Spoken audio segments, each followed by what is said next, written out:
month has come and gone, and it's time to decide who was most impressive in February. Well, it's not my turn. I did January, so it's time for Kevin Hawk. Kevin Hawk's self-high five. Kevin Hawk, who was the most impressive in the month of February, the very short month of February? Yeah, so everyone had a little less time to impress me. Gotta step it up, boys, or girls, or others. Well, we're going to start things off with Luke Harper. Hey. Breaking away from the Wyatt family, becoming his own man, and putting on a hell of a showing the last few weeks on SmackDown in singles and tag matches with John Cena. Yeah. Actually, I forgot about that match with John Cena. That was like his first big... Yeah. That was his first big pop where it's like, wow, he's actually getting some momentum as a babyface all by himself. Unfortunately, on SmackDown, he lost the match to AJ Styles to put him in the main event of WrestleMania. Which really would have put him over in the month of February. That being the last day of February. But I mean, the fact that he had a stellar match with Randy Orton, he had a crazy good match with AJ Styles, there's no reason not to have Luke Harper and his newfound freedom on this list. Absolutely. Moving on to number 4, the returning Cassius Ohno. Oh, no. Yeah, not only 1 because he returned, but 2 because he threw a shoe at Bobby Roode. I mean, who throws a shoe, honestly? If you throw your shoe, you're getting on my list. Yeah, apparently it gets 5. you at least at number 4. Yeah. If not higher. This time it's number 4. It would have been 3 if he would have thrown both shoes. What if he threw another shoe? Would he have gotten to...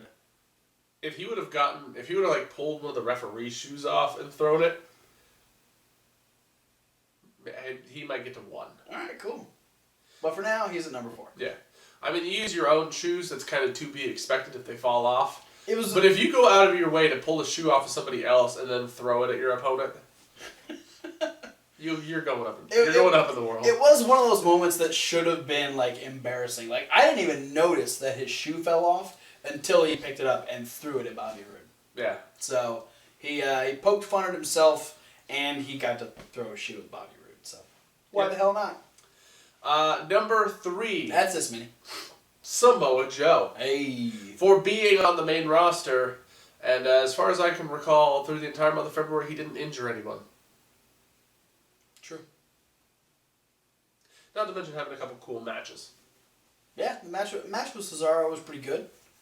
And I'm looking forward to his match with Sami Zayn. Yeah. Yeah. Samoa Joe finally making his way up to the main roster. I think it took a little bit longer than some people expected. And it was an interesting way to bring him in too, though. You know, having him be Triple H's handyman, basically. Triple H's assassin. It's cool. It's a good starting gimmick because it's what a lot of people know about Samoa Joe is that he is a very aggressive man, and he has a mean streak. Yeah. So you can put him in that role, especially when you have someone like Triple H as kind of that stepping stone. Be like, hey, this is why I'm here. You use that to your benefit, and then eventually it doesn't really matter how long you stay a heel because you're still Samoa Joe. You've got yourself a babyface run. Yeah. Somewhere down the line. And just the ensuing brawls over the month with Sami Zayn have kind of been fun to watch. Yeah, Sami Zayn really bringing those attacks on himself, but Samoa Joe kicking ass, taking names. Number 2. That's as many. Is a tie. That's new. Between Matt Hardy, Jeff Hardy, Drew Galloway, Mike Bennett, Maria, and Mia Yim.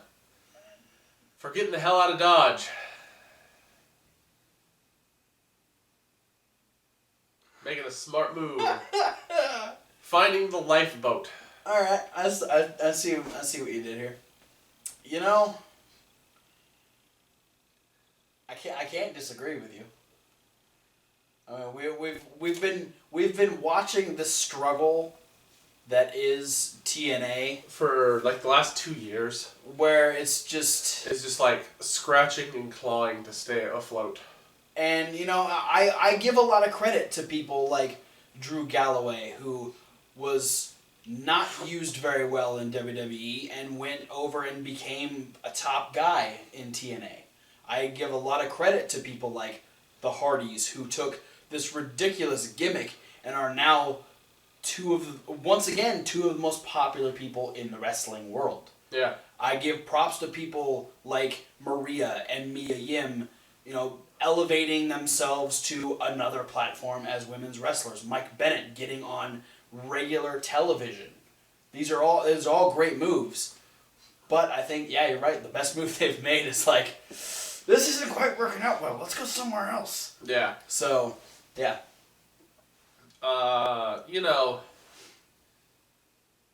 You can say what you want about TNA. They try really hard. They don't always make the best choices. No. Their management has been questionable in the past. That's putting it lightly. It's the last few years. It's just kind of been one debacle after another. But they still keep landing like new people every now and again. Yeah, I mean, they had a really great influx of indie talent. Yeah. I mean, like right now, I think the next guy who really could benefit from dipping out is Moose. Yes. The one thing Moose really benefited from is he literally took everything that was making him big in TNA and did the exact thing, or in ROH, and did the exact same thing on TNA. Uh-huh. That has been the best move he possibly could have made. And that's a great thing, is he didn't leave ROH on bad terms. He could easily go back to ROH and still be the Moose we all know and love. Yeah, Moose, who else? I'd really like to see WWE give the Wolves another shot.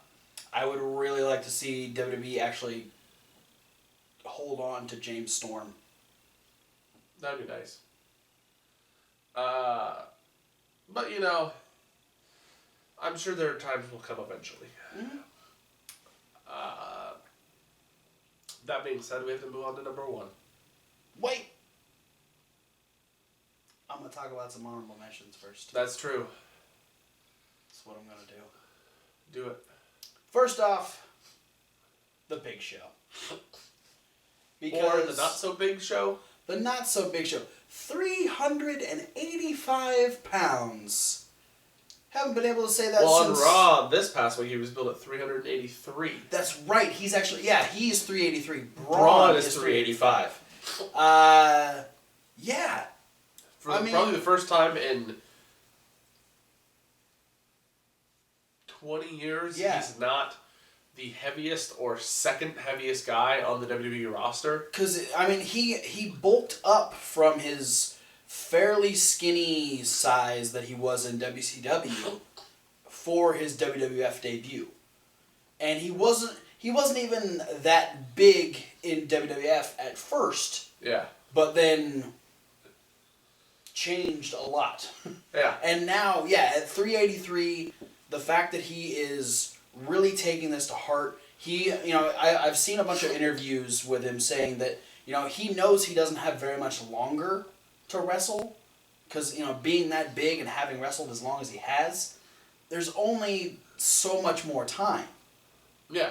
And so... I like the idea of, him even dropping the weight now, knowing his career is, getting to the point where he's winding down, is going to really benefit him health-wise in his years following retiring from wrestling. Yeah. He'll be able to settle down a lot easier. You look at people like Andre the Giant, who were just ruined from the get-go. Yeah. Obviously, Big Show's got a lot more of the modern technology that helps him as well. But yeah, it's... Well, see, Andre also never got the same surgery that most of the people that have, don't even remember what it's called, acromegaly or whatever. Which is that form of gigantism that they had. Andre never got the surgery that they used to reverse that process. Right. Which, modern day, that's just kind of what happens now. That's why Big Show isn't probably like 8 feet tall. Yeah. And like super brittle. Because he would have just kept growing, and he would have been as ruined as Andre the Giant was. So yeah, not only taking the time to get fit, but that match with Braun Strowman. Yeah. Who would have thought that two big guys like that would have a wrestling match? Definitely not your typical WWE fare for those two guys. And that's what made it so special. And I love the fact that he can do it. I can't imagine he's going to do that with a lot more people.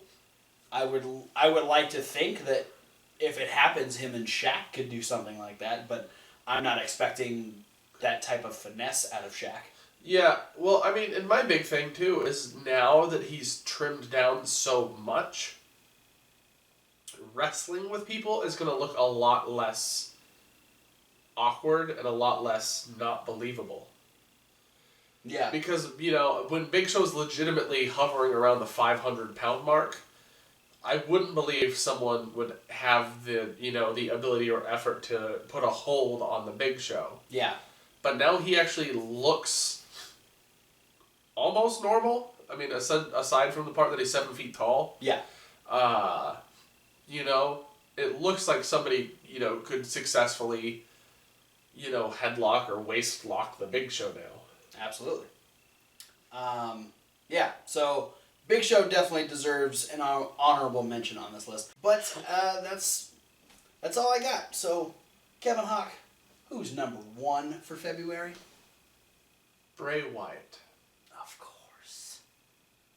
The guy finally became WWE champion. Not only, it's not even just for becoming the WWE champion, it's for winning his first singles championship. Yeah. In his career, which has just been full of ups and downs in the way that is building something up high to a fever pitch and then just snuffing it out real fast. Yeah. Over and over again, because he gets built up, and they build him up, and they build his character up for all the feuds, and every time then he loses the feud, and they basically have to rebuild Bray Wyatt from step 1. Yeah, and this has been a steady build from the feud with Randy Orton to Randy Orton joining to winning the tag titles to breaking away from Luke Harper to winning the championship. And now, we know he's facing Randy Orton and potentially AJ Styles at WrestleMania. Yeah. So yeah, this has been the best part of Bray Wyatt's career, and the fact that his first singles championship is the WWE Championship. Yeah, I mean, not a lot of people can go that far right away, saying that you've reached the top of your brand for your first belt. Yeah. But putting in 3 or 4 good years off of NXT. Absolutely. He's earned it. Yeah.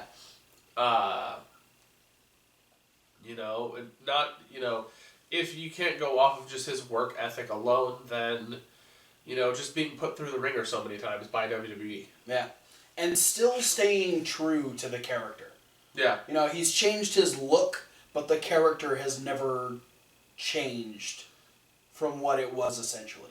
Yeah. He hasn't had to undergo a complete transformation in order to hit that point.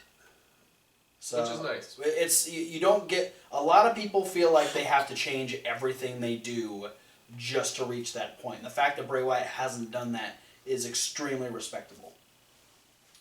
Yeah, so Bray Wyatt and his championship win bring him to number 1 on my list. Can't disagree. You know why? Because it's his top 5. Yeah, it's true.